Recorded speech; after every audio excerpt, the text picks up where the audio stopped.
Assalamualaikum warahmatullahi wabarakatuh. Di sini kami akan mempresentasikan hasil makalah kami yang berjudul Pembelajaran di Era Pengetahuan. Di sini nama saya Viviandika Rahab sebagai pembaca pertama, samping kiri saya Yuli Agustina sebagai pembaca kedua, samping kirinya lagi Dewi Sriapriani sebagai pembaca ketiga. Baiklah, di sini kami akan membacakan hasil presentasi kami. Munculnya inovasi pendidikan dilatar belakangi oleh tantangan untuk menjawab masalah-masalah krusial dalam bidang pendidikan, pengelolaan sekolah, kurikulum, siswa, biaya, fasilitas, tenaga maupun hubungan dengan masyarakat. Abad ke-21 disebut sebagai abad pengetahuan karena pengetahuan telah menjadi landasan utama segala aspek kehidupan atau Trilling and Holt 1999. Perubahan-perubahan yang terjadi selain karena perkembangan teknologi yang sangat besar juga diakibatkan oleh pertumbuhan dan perkembangan yang luar biasa dalam ilmu pengetahuan, psikologi, dan transformasi nilai-nilai budaya. Dalam pembaruan pendidikan di era pengetahuan, keterlibatan guru mulai dari perencanaan inovasi pendidikan sampai pada pelaksanaan dan evaluasi memainkan peran yang sangat besar bagi keberhasilan suatu inovasi pendidikan. Mengacu pada peran serta guru sebagai agen pembaruan dalam inovasi pendidikan, terlihat bahwa kemampuan pokok yang perlu dimiliki guru adalah kemampuan melakukan penelitian dalam bidang pendidikan. Adapun perubahan sistem pendidikan di era pengetahuan meliputi: 1. Keterbatasan dalam pendidikan sekarang adalah kurikulumnya. Siswa harus mempelajari semua pelajaran yang diterapkan tanpa memperhitungkan disukai atau tidak oleh siswa. Yang kedua, di masa sekarang, ketika teknologi komputer sudah mencapai tingkatan tertentu, para siswa tidak lagi harus berkumpul di sekolah. Cukup dengan menggunakan akses internet, mereka mengikuti pelajaran atau dikenal dengan istilah belajar daring. Yang ketiga, gelar dijadikan standar untuk mengukur kemampuan seseorang. Namun kenyataan di dalam dunia kerja kekinian, gelar tidak menjadi pertimbangan utama. Seseorang dapat diketahui kemampuannya apabila diuji dengan kehilangannya kefasihan bahasa Inggris dan kemampuan komputer, sehingga dapat diketahui kompetensi nyata seseorang ketimbang mengandalkan diploma atau gelar. Peran guru atau pendidik dalam menanggapi hal ini bukan lagi hanya memerlukan informasi dalam bentuk ceramah maupun buku teks, akan tetapi berperan sebagai fasilitator, tutor, dan sekaligus pembelajar.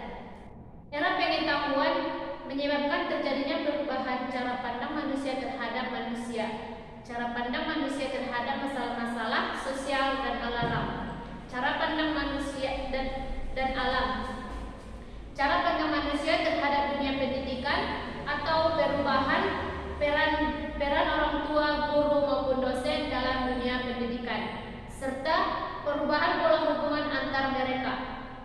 Era pengetahuan telah menimbulkan perubahan yang signifikan pada tatanan lapangan kerja maupun dunia pendidikan. Dampak yang ditimbulkan dari perubahan tersebut sangat luar biasa. Dalam konteks pendidikan, era pengetahuan telah mengubah tatanan sistem pendidikan dan pengajaran.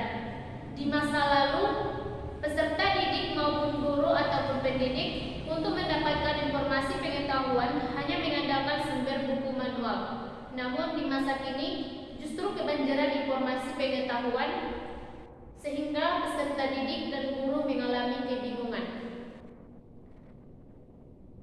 Dampak langsung dari pengetahuan yang cepat usang adalah tatanan kehidupan akan berubah dengan sangat cepat. Lebih jauh lagi, untuk menjaga agar setiap manusia masih bisa menerima pada zamannya, maka kita harus terus-menerus belajar untuk memperbarui pengetahuan yang dimiliki secara berkelanjutan.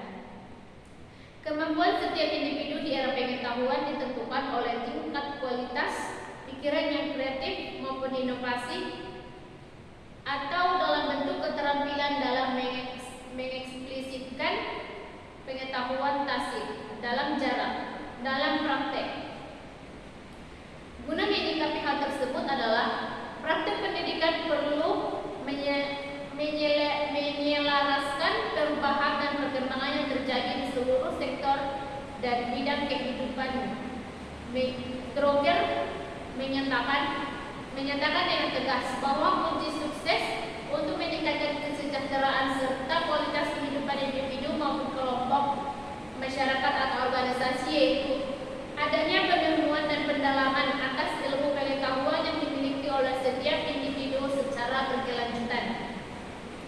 Telah lama disadari bahwa pendidikan merupakan investasi setiap individu dan atau kelompok masyarakat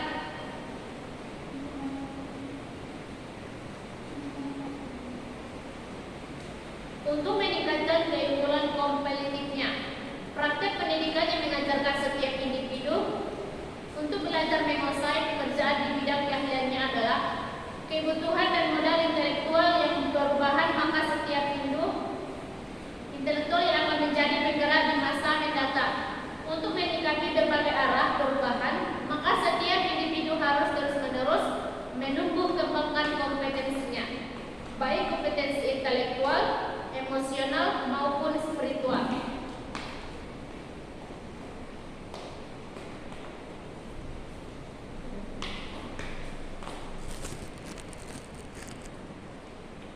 Ciri-ciri pendidikan di era pengetahuan. 1. Berfokus pada penumpukan potensi unggul setiap peserta didik.